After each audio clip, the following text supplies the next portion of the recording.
Everyone, सो भाई class 10 वाली बच्चों बड़ी आज की वीडियो में आप लोगों के सामने लेके आ चुके हैं भाई क्लास 10 साइंस के चैप्टर वाइज इंपॉर्टेंट टॉपिक्स आपके 2023 बोर्ड एग्जामिनेशन के लिए। तो भाई आप 2023 बोर्ड एग्जामिनेशन ज्यादा दूर नहीं है, 2 ही महीने बचते हैं। आज की वीडियो में हम लोग डिस्कस करने वाले हैं कि भैया पेपर का लेवल क्या रहने वाला है, क्या क्या ट्रेंड को सीबीएसई ने फॉलो करा है पिछले 15 साल के अंदर, और जितने भी 15 साल के पेपर है वो सारे के सारे मैंने एनालाइज करे हैं। उनसे जो होता है जितने भी सबसे ज्यादा इंपॉर्टेंट टॉपिक्स बनते हैं वो हम आज की वीडियो में डिस्कस करने वाले हैं साइंस के लिए। तो चलिए आज की वीडियो को चालू करते हैं बिना किसी देरी के। Are you ready for the video? Let's role.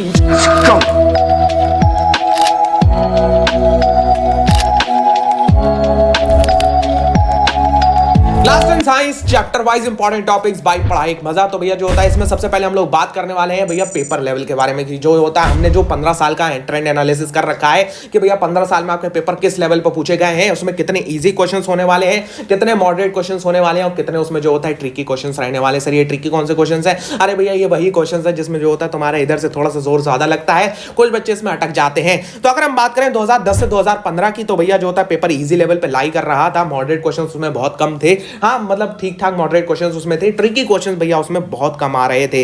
लेकिन भैया हम आए 2015 से 2022 की तरफ, ये वो टाइम है जब कोरोना काल अपने पीक पे था। तो इस टाइम जो होता है सीबीएसई ने अपने पेपर का लेवल बहुत डाउन कर दिया था और उसकी वजह से जो होता भैया ट्रिकी क्वेश्चन तो आ ही नहीं रहे थे। ट्रिकी क्वेश्चन एक आध दो आध आ रहे थे, वो काउंटलेस नहीं है भैया, हम उनको काउंट नहीं कर सकते हैं। पेपर इजी लेवल पे लाई कर रहा था। अब सर जो होता है हमारी तो बात कर लीजिए, हमें तो जो होता है बड़ा दुख हो रही है कि भैया 2023 बोर्ड एग्जामिनेशन कैसा होने वाला है। 2023 बोर्ड एग्जामिनेशन आपका ट्रिकी लेवल पे लाई करने वाला है। सर ये ट्रिकी लेवल कैसा होता है? ये भैया इधर से काम करने का होता है। सर सीबीएसई ऐसा क्यों कर रही है? सीबीएसई हमारे ऊपर पहाड़ क्यों तोड़ रही है? इसलिए तोड़ रही है क्योंकि आप जो होता है नई एजुकेशन पॉलिसी के हिसाब से आपका जो होता है ट्रिकी क्वेश्चंस ज्यादा आएंगे। कॉम्पिटेंसी क्वेश्चंस की वजह से ये ट्रेंड कुछ ऐसा रहने वाला है पेपर का।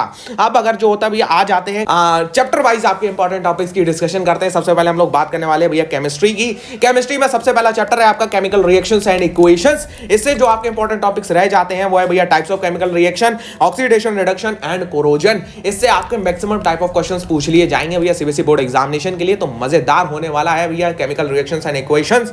उसके बाद में आता है आपका एसिड बेसिस एंड सॉल्ट। इसमें हमारी जो होता है reaction of acid base, pH, और जो होता है भैया इसके बाद में फॉर्मेशन ऑफ NaOH जो कि आपका क्लोरो एल्कलाई प्रोसेस है। इससे क्वेश्चन अच्छे खासे पूछे जाएंगे।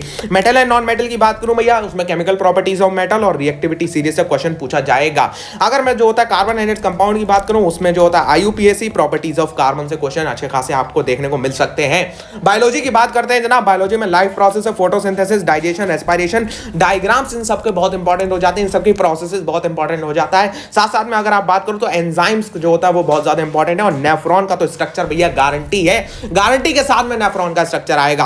कंट्रोल एंड कोऑर्डिनेशन की बात करते हैं। कंट्रोल एंड कोऑर्डिनेशन में आपका रिफ्लेक्स एक्शन, ब्रेन का स्ट्रक्चर, हार्मोन्स, एनिमल्स के, प्लांट की मूवमेंट, जो आपका प्लांट में फोटोनास्टी पढ़ते हो आप, जो होता है थिंगोनास्टी पढ़ते हो, तो बहुत सारे के सारी चीजें इंपॉर्टेंट हो जाती हैं। रिप्रोडक्शन की बात करते हैं तो उसमें रिप्रोडक्टिव सिस्टम ऑफ ह्यूमंस, उसमें फर्टिलाइजेशन प्रोसेस क्या होता है भैया प्लांट के अंदर रिप्रोडक्शन का, पॉलिनेशन, फर्टिलाइजेशन और जो होता है जर्मिनेशन, ओवरी का क्या राइपन होकर ओवरी फ्रूट बन जाती है, ओव्यूल जो होता है सीड बन जाता है, ये चीज इंपॉर्टेंट है। और जो होता है ओवरऑल रिप्रोडक्शन की जितने भी डायग्राम्स हैं वो आपके इंपॉर्टेंट हो जाते हैं।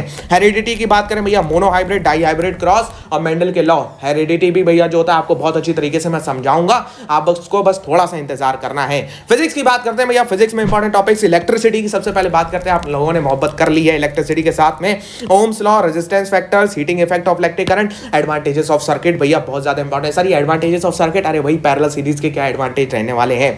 मैग्नेटिक इफेक्ट की बात करें ना तो मैग्नेटिक इफेक्ट में Fleming's rule, magnetic field lines की जो होता है प्रॉपर्टी, एमएफ लाइंस प्रॉपर्टीज ये लिख रखा है भैया मैग्नेटिक फील्ड लाइंस की जो प्रॉपर्टीज हैं। लाइट की बात करें तो भैया इसमें mirror formula, sign convention, Snell law और इमेज फॉर्मेशन आपका इंपॉर्टेंट हो जाता है। स्नेल्स लॉ से आपके मैक्सिमम क्वेश्चन आने की जो होता है प्रोबेबिलिटी है भैया। रिफ्रैक्टिव इंडेक्स से क्वेश्चन ज्यादा आते हैं सीबीएसई के अंदर। ह्यूमन आई की बात करें भैया, विजन डिफेक्ट्स इंपॉर्टेंट है सबसे पहले, एटमॉस्फेरिक रिफ्रैक्शन और भैया फॉर्मेशन ऑफ रेनबो बहुत ज्यादा इंपॉर्टेंट हो जाता है। हमारे एनवायरनमेंट की बात करें 10% लॉ, फूड चेन और फूड वेब बाकी इंपॉर्टेंट हो जाती है। तो ये है जनाब ओवरऑल टॉपिक्स आपके सीबीएसई 2023 बोर्ड एग्जामिनेशन के लिए साइंस सब्जेक्ट के अंदर। इसके बाहर जो होता है आपका पेपर बहुत कम जाएगा। इसके बाहर के जो टॉपिक्स हैं वो आपके जो होता है पढ़ने के पर्सपेक्टिव से ज्यादा दिए गए हैं, बोर्ड में क्वेश्चन के पर्सपेक्टिव से नहीं दिए गए हैं। पिछले 15 साल में उन टॉपिक से क्वेश्चन उठे हैं लेकिन बहुत कम टाइम में उठे हैं, लेकिन इसका मतलब ये नहीं है कि आपको वो टॉपिक्स नहीं पढ़ने हैं। आपको जनाब सारे के सारे टॉपिक्स को कवर करना है, लेकिन जो ये टॉपिक्स मैं बता रहा हूं इसे आप नोट कर लो, इसे आप अपनी एनसीईआरटी में मार्क कर सकते हो। इससे ज्यादा क्वेश्चन पढ़ेंगे तो इससे जो होता है आपको क्या करना है, इसकी थोड़ी सी प्रैक्टिस ज्यादा करनी है, इस पर ज्यादा ध्यान देना है। तो चलिए आज की वीडियो तो इतनी ही, मिलते हैं आपसे नेक्स्ट वीडियो के ऊपर। भैया इंग्लिश की वन शॉट एक्सप्लेनेशन जल्द ही आ रही है, कंप्लीट इंग्लिश को हम लोग कवर करेंगे। साइंस हमारा चल रहा है, 40 डेज चैलेंज भी चल रहा है। कौन कौन भैया 40 डेज को चैलेंज को फॉलो कर रहा है इन दी कमेंट सेक्शन, मेरा कमेंट है भैया, अपना रिप्लाई तो दीजिए। कौन कौन जो होता है पढ़ाई के मजाक के साथ में जुड़ा हुआ है 40 डेज चैलेंज के साथ में, इन दी कमेंट सेक्शन बताइएगा। तो चलिए मिलते हैं आपसे नेक्स्ट वीडियो के ऊपर, तब तक good bye, have a nice day, और ऐसी पढ़ते रहिए, ऐसे ही फोड़ते रहिए।